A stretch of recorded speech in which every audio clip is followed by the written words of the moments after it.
आज के कार्यक्रम में आपका स्वागत है। आज हम एक ऐसे विषय बात करेंगे जिस पर कि मैं पिछले 7-8 दिन से कोशिश कर रहा था, लेकिन ठीक से उसकी तैयारी नहीं कर पा रहा था, पढ़ नहीं पा रहा, देख नहीं पाया। थोड़ा टाइम लगा, लेकिन ज़रूरी है वो विषय। भारत के लिए वो बहुत ही रिलेवेंट विषय है।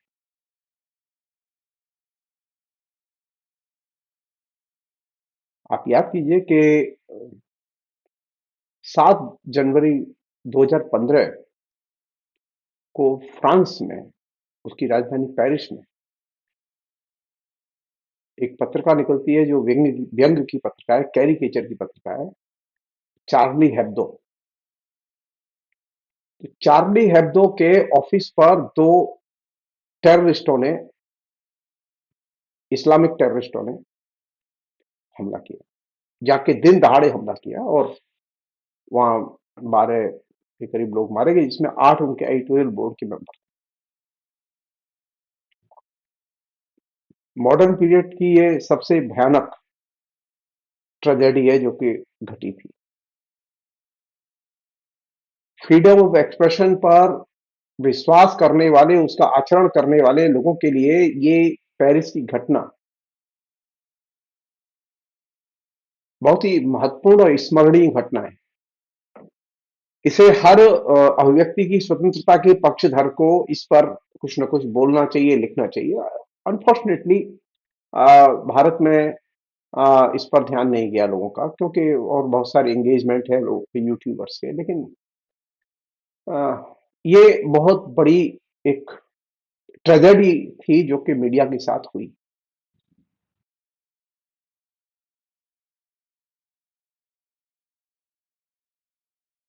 ट्रेजेडी क्यों हुई? इसका एक लंबा इतिहास है। उसका एक बड़ा कारण क्या है? कि बड़ा कारण ये है कि ये जो चार्ली हेब्दो जो पत्रिका है, ये चार्ली हेब्दो पत्रिका फ्रीडम ऑफ एक्सप्रेशन या अभिव्यक्ति की स्वतंत्रता में एकदम गंभीरता से विश्वास करती है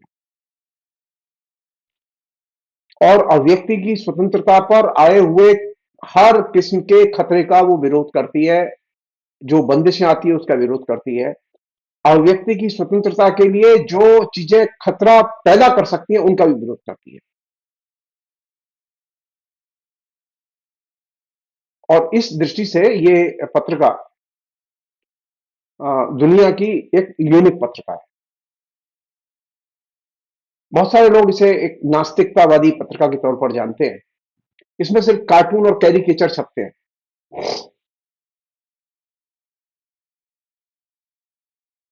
तो 2015 7 जनवरी को जब इस पर हमला हुआ तो वहां 12 लोग मारे गए, जिनमें के 8 उनके एडिटोरियल स्टाफ के लोग दिन दहाड़े गोलियों से भून दिए गए।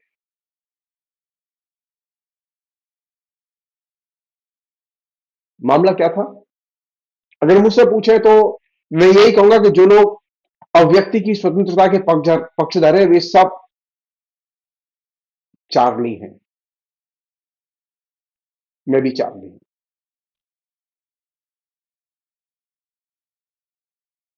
चार्ली का मतलब है अभिव्यक्ति की स्वतंत्रता का पक्षधर होना,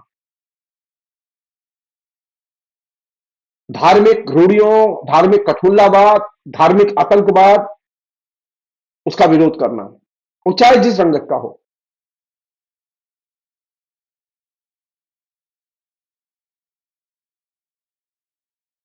और भारत में तो ये बहुत ही विशाल समस्या है। मैं अभी तक समझ नहीं पाया हूं कि जो हमारे यहाँ के बहुत अच्छे शानदार यूट्यूबर हैं, उन्होंने चार्ली हेब्दो की 10th एनिवर्सरी पर कोई वीडियो की सीरीज क्यों नहीं की। मेरा अभी भी अनुरोध है कि वे लोग, रवीश कुमार हैं, अजीत अंजुम है और दूसरे लोग हैं, वे अगर इस पर सीरीज करेंगे तो बहुत अच्छी जानकारी हमारे बीच में आएगी। मैं तो उतना अच्छा पत्रकार नहीं हूं, वो लोग मास्टर हैं।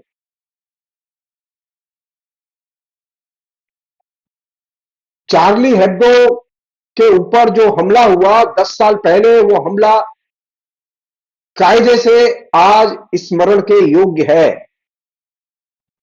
और जो हमले में मारे गए लोग उनको श्रद्धांजलि देने का समय है। चार्ली हेब्दो पत्रिका के विचारों का सम्मान करने और उसका प्रसार करने का समय है ये। अब मैं थोड़ी सी उसकी बैकग्राउंड में जाना चाहूंगा जिसकी वजह से ये घटना घटी। बैकग्राउंड ये थी कि ये जो चार्ली हेब्दो जो पत्रिका है, ये पत्रिका 2006 से लगातार अ, इस्लाम धर्म के जो मुख्य ईश्वर है, मोहम्मद साहब, वो मोहम्मद साहब के बारे में लगातार वो कार्टून छापती रही।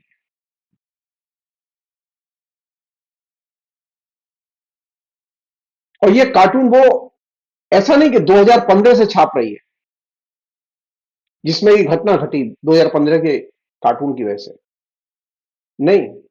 ये 2006 से ये लगातार कार्टून छापती रही है।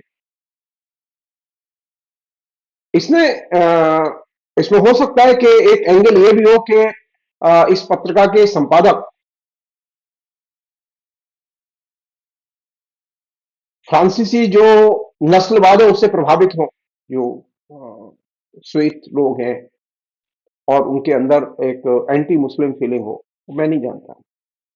मैंने जितना पढ़ा है ऐसा कुछ उनके विचारों में नहीं मिला मुझे, लेकिन एक आध पत्रिका ने इस पर जिक्र किया है कि ये एक फीलिंग रही है इस पत्रिका के अंदर। मेरी जो थोड़ी बहुत जानकारी है, जो कि मैंने इस बीच में मीडिया का लगातार सर्वे किया और देखा, तो मुझे ये चीज नहीं मिली। हुआ ये था कि 2006 में इस पत्रिका ने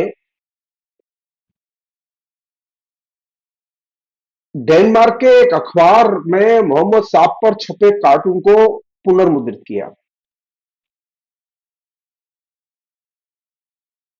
और इसके बाद ये पत्रिका इस्लामिक आतंकवादी और खासतौर पर अलकायदा के लोगों की हिट लिस्ट में आ गई।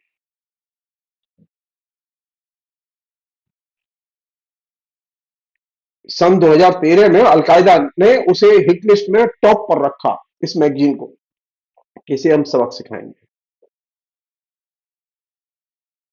ऐसा नहीं है कि ये पत्रिका खाली इस्लामिक फंडामेंटलिस्टों की और आतंकियों की आलोचना और कैरिकेचर छाप रही थी। ये कैथोलिक चर्च के जो मानने वाले प्रचारक हैं, उपासक हैं, संत हैं, उनके बारे में भी कैरिकेचर छापती रही है। तो इस्लामिक फंडामेंटलिज्म और टेररिज्म और कैथोलिक चर्च, इनके खिलाफ वो समान रूप से वो कैरिकेचर छापते रहे और कार्टून छापते रहे। और इसका एक बड़ा कारण है कि फ्रांस जो है वो एक धर्मनिरपेक्ष राष्ट्र है और वहां अभिव्यक्ति की स्वतंत्रता है।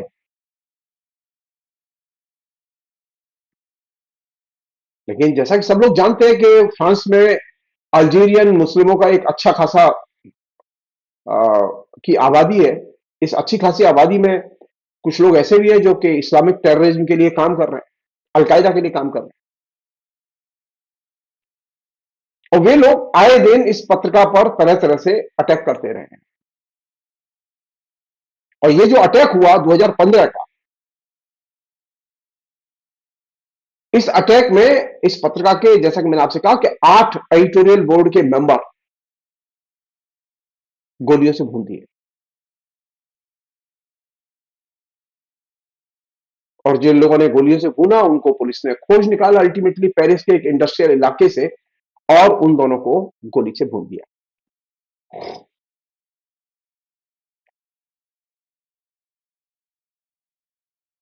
इस हमले को चार्ली हेब्दो पत्रिका के संपादक और दूसरे लोगों ने अभिव्यक्ति की स्वतंत्रता पर हमले की संज्ञा दी।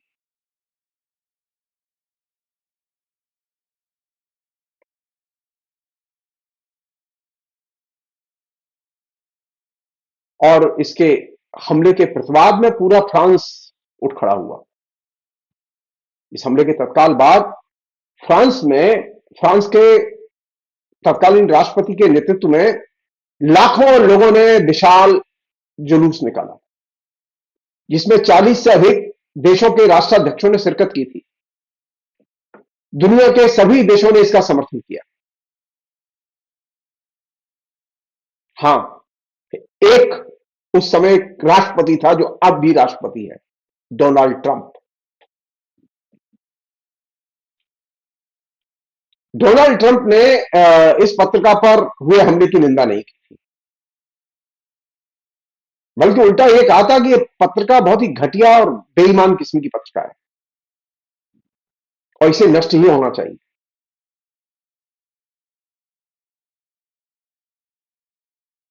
संयोग की बात देखिए, डोनाल्ड ट्रंप के लिए जो लोग काम कर रहे वो उनको भी इशारे पर निशाने पर लिए हुए थी पत्रकार चार्ली हेब्दो, ईसाई फंडामेंटलिस्टों को, और वो इस्लामिक फंडामेंटलिस्टों को भी अपने निशाने पर लिए हुए थी।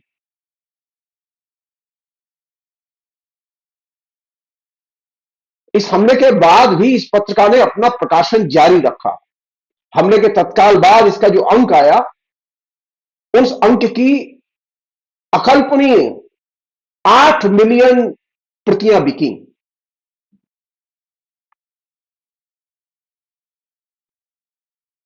उस पत्रिका की हिस्ट्री में ये सबसे बड़ा आंकड़ा है अब तक का। बल्कि जहां तक मेरी मीडिया की नॉलेज है, किसी भी पत्रिका का कोई अंक इतना नहीं बिका, वो खासतौर पर इस तरह का पॉलिटिकल अंक। इसमें उस अंक में जो तत्काल हमले के बाद आया था, उसमें उन कार्टूनिस्टों के कार्टून छापे गए जो उस हमले में मारे गए थे। 8 कार्टूनिस्ट जो उसके एडिटोरियल बोर्ड के मेंबर थे, चार्ली हेब्दो के। और उस पत्रिका के कवर पेज पर मोहम्मद साहब का कैरिकेचर दिया हुआ था, जिसमें कि मोहम्मद साहब आंसू गिरा रहे थे।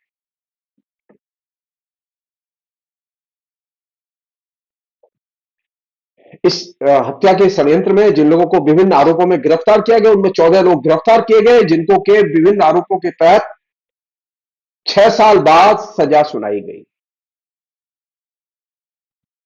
और इनमें 3 को मुख्य हमलावर माना गया।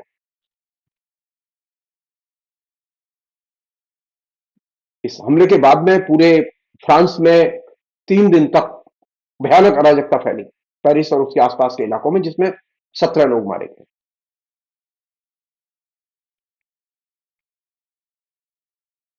ये जो 14 लोग जिनको सजा बोली गई, उसमें एक महिला भी थी,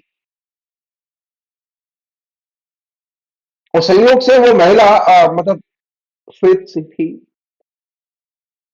जो कि इन आतंकियों को के नेटवर्क को धन मुहैया कराती थी।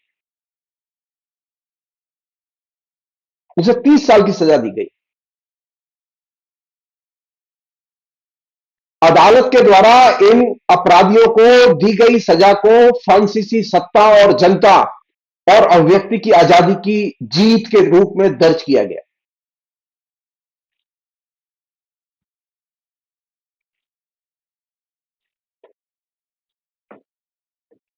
मेरी जहां तक जानकारी है, टेररिस्टों के खिलाफ में इस तरह की त्वरित कार्रवाई हाल फिलहाल के वर्षों में कभी नहीं देखी गई।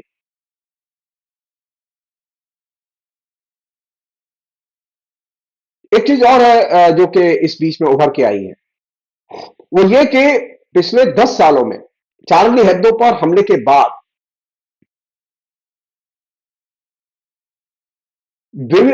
दुनिया के विभिन्न देशों में कार्टून बनाने वालों के ऊपर, कैरिकेचर बनाने वालों के ऊपर हमले बढ़े हैं।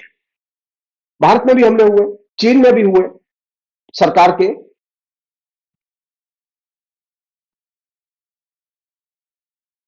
और भी देशों में हमले हुए। तकरीबन 20 ऐसे हमले दर्ज किए गए हैं, जो कि विभिन्न कार्टूनिस्ट दुनिया के विभिन्न देशों में सत्ता के दमन के शिकार हुए हैं कार्टून बनाने की वजह से। चीन, निकारागुआ, भारत, ये इसमें आते। भारत में तो ममता बनर्जी एक जादवपुर यूनिवर्सिटी के प्रोफेसर के पीछे पड़ गई थी कार्टून को लेकर। मैंने उस समय भी लिखा था फेसबुक पर। जब से ये चार्ली हेब्डो पर हमला हुआ तब से इस पत्रिका का जो स्टाफ है और पत्रिका का जो ऑफिस है, इसकी पुलिस 24 घंटे निगरानी करती है, उन्हें सुरक्षा देती है। क्योंकि ये जो इस्लामिक आतंकवादी है, इनके साथ में ईरान के तार जुड़े हुए हैं। जो खुमैनी ग्रुप जो फंडामेंटलिस्टों को संरक्षण देता रहा है, वो उनके साथ जुड़ा हुआ है।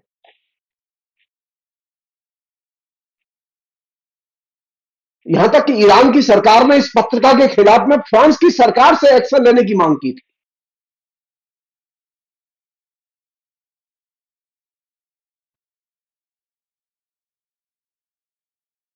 और तो और तुर्की में एक अभी डिक्टेटर है जो सत्ता में है, एर्दोगन। एर्दोगन जो राष्ट्रपति है, उसने कार्टूनिस्टों को, जो उसके खिलाफ में कार्टून बनाते हैं, उनको अपमान के लिए उसके ऊपर केस कर दिए, गिरफ्तारियां की।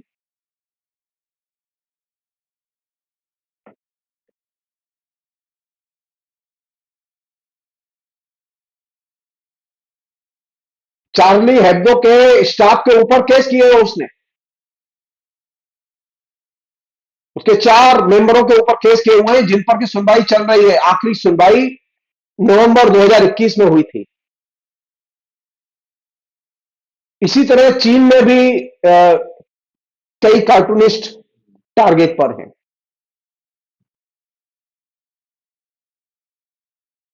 जब ये जो 10वीं वर्षी हुई, तो 10वीं वर्षी पर चार्ली हेब्डो पत्रिका ने अपना 10वां अंक निकाला, और ये 10वां अंक उसका 1694 नंबर का था। आमतौर पर इस पत्रिका की रेगुलर जो बिक्री है, वो तकरीबन 50,000 कॉपियां बिकती हैं उसकी। लेकिन अभी 10 साल होने पर जो उसने विशेष अंक निकाला, और वो करीब 32 पन्ने का अंक है, जो कि नॉर्मली वो 15 या 16 पेज का अंक निकालते हैं। और 32 पन्ने की जो मैगजीन निकाली है, उसकी उन्होंने 30 लाख प्रतियां छापी हैं। 3 लाख, सॉरी।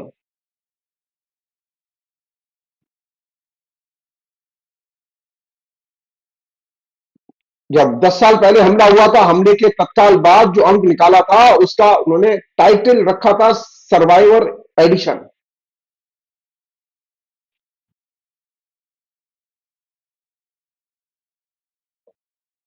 गार्जियन मैगजीन ने, अखबार ने 6 जनवरी 2025 को लिखा कि चार्ली हेब्डो का नियमित विषय है अभिव्यक्ति की स्वतंत्रता और कैरिकेचर। ये कैरिकेचर मैगजीन के लिए बनाने का काम जो बहुत ही शानदार कार्टूनिस्ट हैं, वो ये काम करते हैं। और इस अंक के लिए तकरीबन 350 प्रविष्टियां आई थी। उसमें से 40 सेलेक्ट करके, 40 कार्टूनिस्टों की प्रविष्टियां सेलेक्ट करके ये अंक निकला।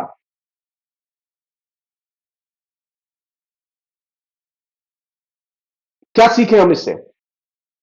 चार्ली हेब्डो पत्रिका से हम क्या सीखें? चार्ली हेब्डो पत्रिका के 8 संपादकीय विभाग के कर्मी गोलियों से भून दिए गए, लेकिन उसने अभिव्यक्ति की स्वतंत्रता का मार्ग नहीं छोड़ा। उसने धार्मिक कठपुतलेपन के खिलाफ अपनी लड़ाई नहीं छोड़ी। उसका दुस्साहस देखिए। हमारे यहां तो इलेक्शन जब होता है, तो इलेक्शन के टाइम पर धार्मिक उन्माद और धार्मिक जिसे कहें कि रूढ़िवाद, वो उफन के मीडिया में ऊपर आ जाता है। एक साल पहले जब चुनाव हुआ था फ्रांस में, तो जून 2024 में,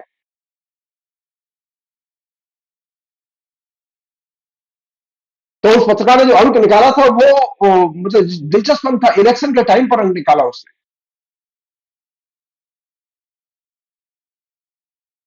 उस अंक का टाइटल, शीर्षक ही यही रखा कि कैरिकेचर हमारा अधिकार है। और ईश निंदा, फ्रीडम ऑफ एक्सप्रेशन हमारा अधिकार है। कैरिकेचर, ईश निंदा और फ्रीडम ऑफ एक्सप्रेशन हमारा बुनियादी फंडामेंटल राइट्स है। ये जो अभी पूरा हुआ है, उस समय इलेक्शन के टाइम पर भी और अब भी, इलेक्शन के टाइम पर उन्होंने सर्वे किया अपने पाठकों के बीच में,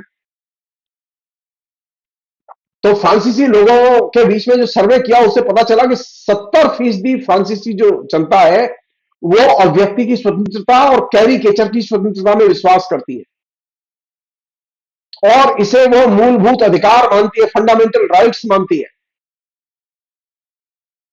और जिन लोगों के बीच में सर्वे किया गया उनमें से 62% लोग यह मानते थे कि धार्मिक विश्वास, प्रतीक और धार्मिक रूढ़ियों की आलोचना करने में उनकी गहरी आस्था है। इसे कहते हैं विश्व का आदर्श लोकतंत्र, विश्व का आदर्श लोकतांत्रिक समाज। हम कहते हैं हम बड़े लोग, अरे बड़े लोकतंत्र क्या 140 करोड़ की जनता से हो जाएंगे?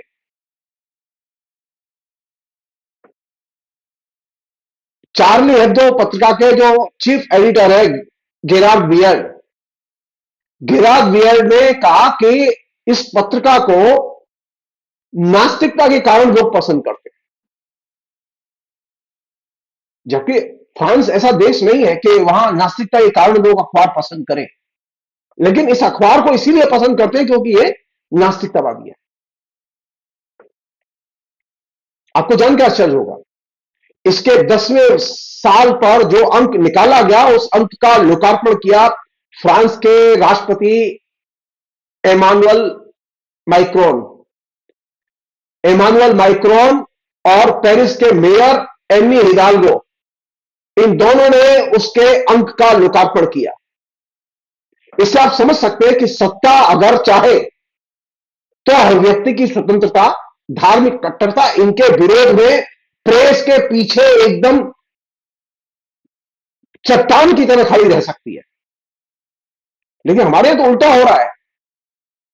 हमारे यहां तो धार्मिक कठमूल्यपन को प्रमोट करने के लिए सरकार पैसा खर्च कर रही है।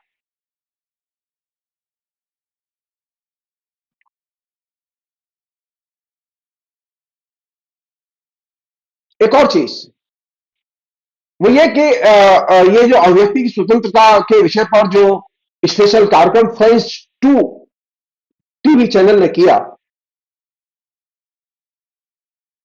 उसमें ये सवाल था क्या हम सब चार्ली हैं? और इस प्रोग्राम में भाग लेने वाले लोग पत्रकार भी थे, उसमें इंटेलेक्चुअल भी थे, उसमें राइटर भी थे, उसमें स्टूडेंट भी थे, उसमें प्रोफेसर भी थे। और इस प्रोग्राम का लक्ष्य यह था कि लोगों को कैसे धार्मिक फंडामेंटलिज्म के खिलाफ और अभिव्यक्ति की आजादी पर आने वाले खतरों के खिलाफ सतर्क किया जाए, सावधान किया जाए।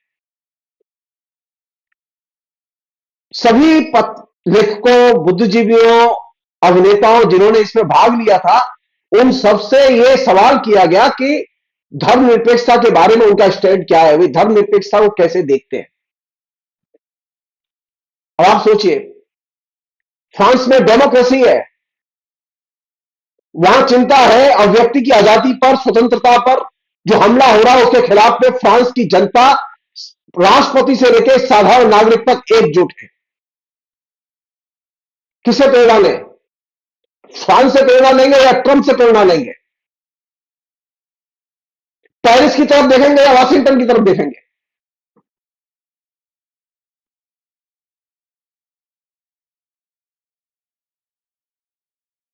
ऐसा नहीं कि फ्रांस में आतंकियों के हमले नहीं हो रहे हैं। फ्रांस में आतंकियों की बाकायदा कोशिश होती है, बार बार वो कोशिश करते हैं, दंगा करने की कोशिश करते हैं, हमला करने की कोशिश करते हैं, और ये लगातार चलता रहता है। और दुख की बात क्या है कि चार्ली हेब्दो पत्रिका के बारे में यह प्रचार कर दिया गया कि ये तो नास्तिकतावादी पत्रिका, ये नास्तिकतावादी पत्रिका नहीं है।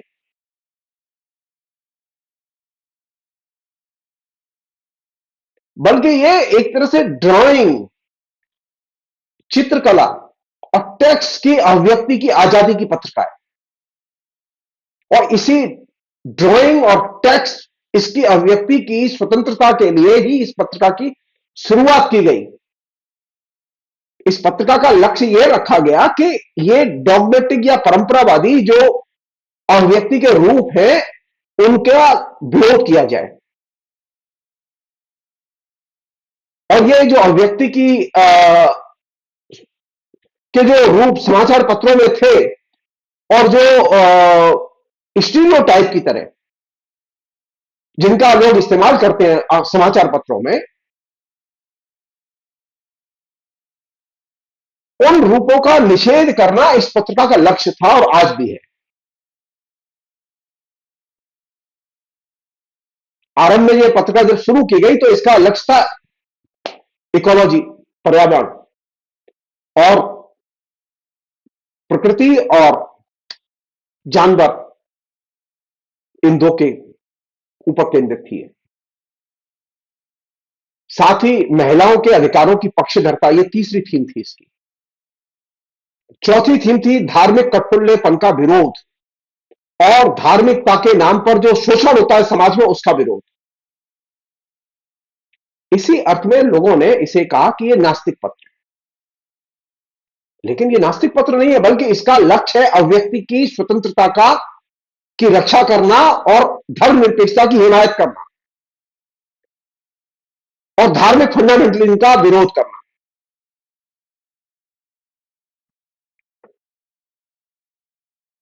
एक अन्य चीज जिसका के जिक्र करना बेहद जरूरी है,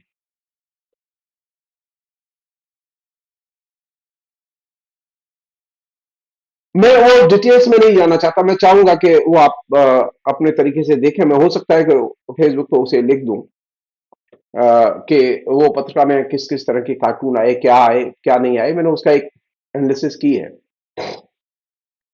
लेकिन मैं एक चीज कहना चाहता हूं।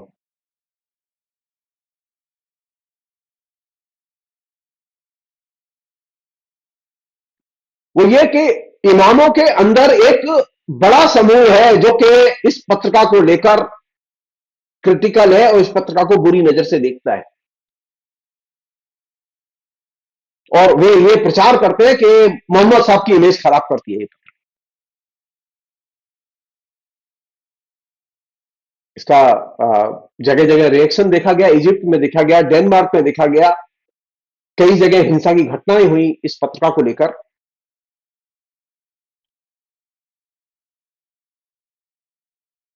लेकिन फ्रांस में ईश्वर के खिलाफ लिखने की स्वतंत्रता है।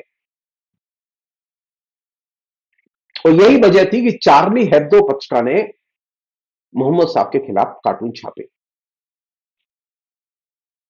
साथ साथ एक विस्तृत लेख भी छापा।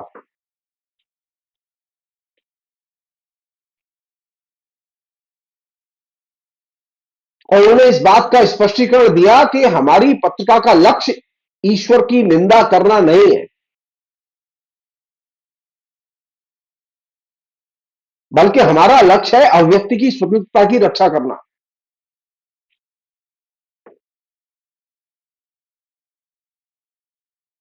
अभिव्यक्ति की स्वतंत्रता, धर्मनिरपेक्षता और लोकतंत्र, ये तीनों की रक्षा बेहद जरूरी है। और कार्टूनिस्ट हमारे लोकतंत्र का एक महत्वपूर्ण स्तंभ है। उनकी रक्षा अनिवार्य तौर पर करना जरूरी है। धर्म और आस्था के नाम पर, लोकतंत्र पर, अभिव्यक्ति की स्वतंत्रता पर, धर्मनिरपेक्षता पर लगातार हमले किए जा रहे हैं जो कि गलत हैं। हमारे देश में भी यह काम हो रहा है।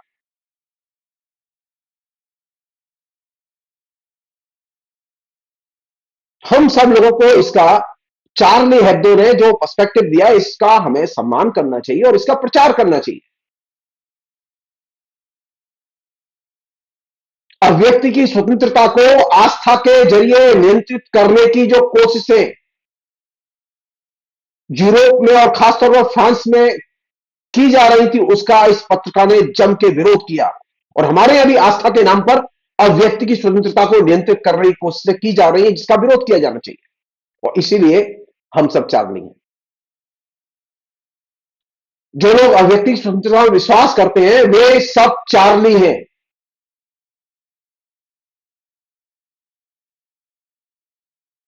फ्रांस की जनता ने एकजुट होकर चार्ली हेब्दो पत्रिका पर हुए हमले का विरोध किया। राष्ट्रपति के नेतृत्व में सारा देश एकजुट होकर 40 देशों के राष्ट्राध्यक्षों ने वहां विशाल जुलूस में हिस्सा लिया था। दुनिया में कहीं ऐसा जुलूस नहीं निकला कभी। कैरिकेचर और कार्टून ये मीडिया के बहुत महत्वपूर्ण इंटरनेशनल फिनोमिना है।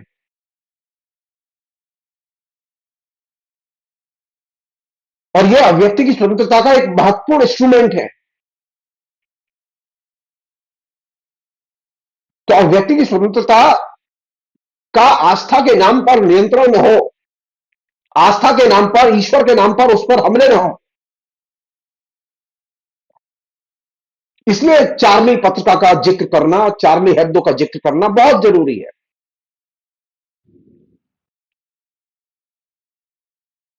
जब अभिव्यक्ति की स्वतंत्रता की बात करते हैं और चार्ली हेब्दो पत्रिका की खासतौर पर बात करते हैं, तो हमारे दिमाग में यह चीज रहनी चाहिए, चार्ली हेब्दो पत्रिका का लक्ष्य है जनता को जागृत किया जाए, लोकतंत्र के पक्ष में उसकी चेतना का विकास किया जाए।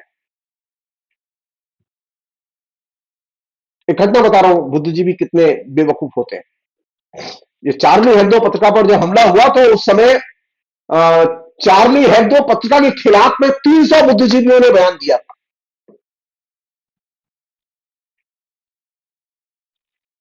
और इन 300 लोगों ने चार्ली, अमेरिका के, और इन 300 लोगों ने बयान देकर यह कहा कि चार्ली हेब्दो पत्रिका जो है वो नस्लवादी पत्रिका है। जैसा कि मैंने शुरू में जिक्र किया कि कुछ लोग ये मानते हैं। चार्ली हेब्दो के संपादक ने बाकायदा इसका खंडन किया और कहा कि जिन 300 लोगों ने ये बयान पर साइन किया उन्होंने कभी चार्ली हेब्दो पत्रिका खरीदी नहीं, देखी नहीं। तो जिन लोगों ने चार्ली हेब्दो पत्रिका देखी ही नहीं, वे कैसे कह सकते हैं कि चार्ली हेब्दो पत्रिका जो है वो नस्लवादी पत्रिका है? ये वे 300 इंटेलेक्चुअल्स थे अमेरिका के जो कि फ्रांस में कभी, फ्रेंच में कभी न लिखते थे ना पढ़ते थे।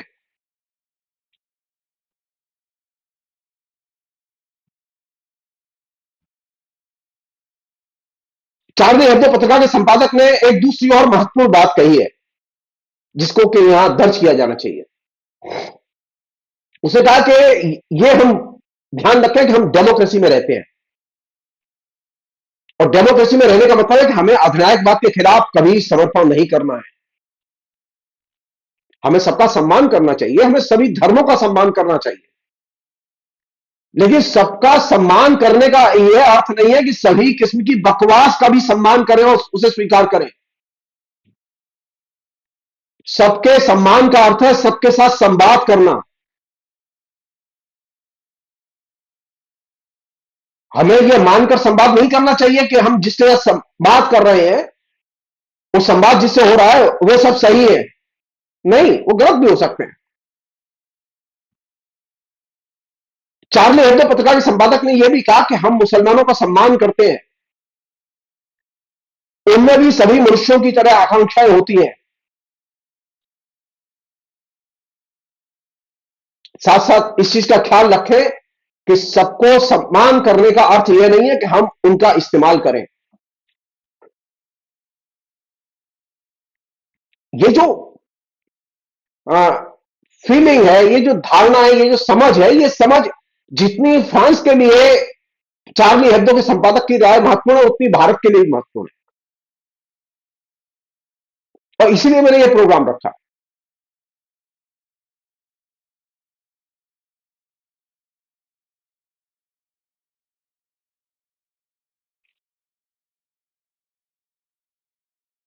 हमारे देश में डेमोक्रेसी पर खतरा है, डिक्टेटरशिप का, इस पर बहस हो रही है। हमारे देश में यह भी बहस हो रही है कि धर्म की तरफ से खतरा आ रहा है, हिंदू धर्म के नाम पर खतरा आ रहा है, इस पर भी बहस हो रही है। दिलचस्प बात यह है कि हिंदू धर्म की जो लोग राजनीति कर रहे हैं और जो लोग अधिनायकवाद की राजनीति कर रहे हैं, संयोग से दोनों ही और व्यक्ति की स्वतंत्रता के विरोधी हैं।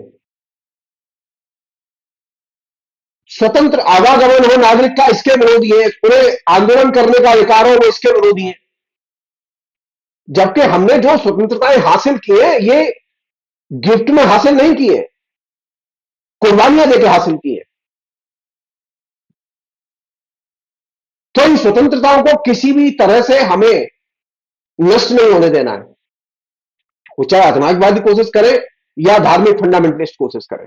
इन दोनों का हमें विरोध करना है, क्योंकि स्वतंत्रता की रक्षा करना यह अनिवार्य कर्तव्य है हम सबका। और व्यक्ति की स्वतंत्रता, प्रेस की स्वतंत्रता, आने जाने की स्वतंत्रता, बोलने की स्वतंत्रता यानी वोट देने की स्वतंत्रता, इन सारी चीजों की बुनियादी तौर पर रक्षा की जानी चाहिए और इन सबका बिना भय के इस्तेमाल किया जाना चाहिए।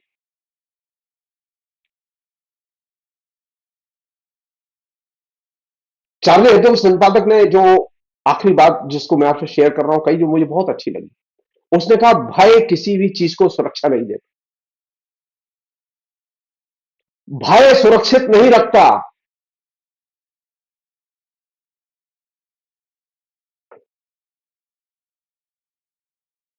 भय आपको आतंकवाद, सांप्रदायिकता, तानाशाही किसी से भी सुरक्षा नहीं देता। यदि हम भय में रहते हैं तो और अधिक क्षतिग्रस्त होते हैं और अधिक नुकसान उठाते हैं। और यदि आप भय में रहेंगे तो फिर हमें भय के लिए भी एक गाइड बुक निकालनी पड़ेगी। सवाल यह है कि अगर हमारे देश में गैंगस्टर्स हो, धन वसूली करने वाले माफिया गिरोह हो, तो हम इनसे कैसे लड़ेंगे? भयभीत होकर ब्लैकमेल करने वाले लोग हों, इनसे कैसे लड़ेंगे? भयभीत होकर नहीं। भय कोई समाधान नहीं है।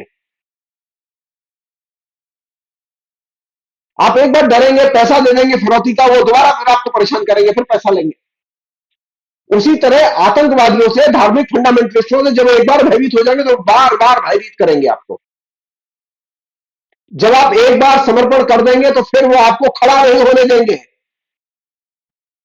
और आप अपनी स्वतंत्रता खो देंगे। और यही वह जगह है जहां से के चार्ली हेब्डो के संपादक के शब्द मुझे बहुत अच्छे लगे,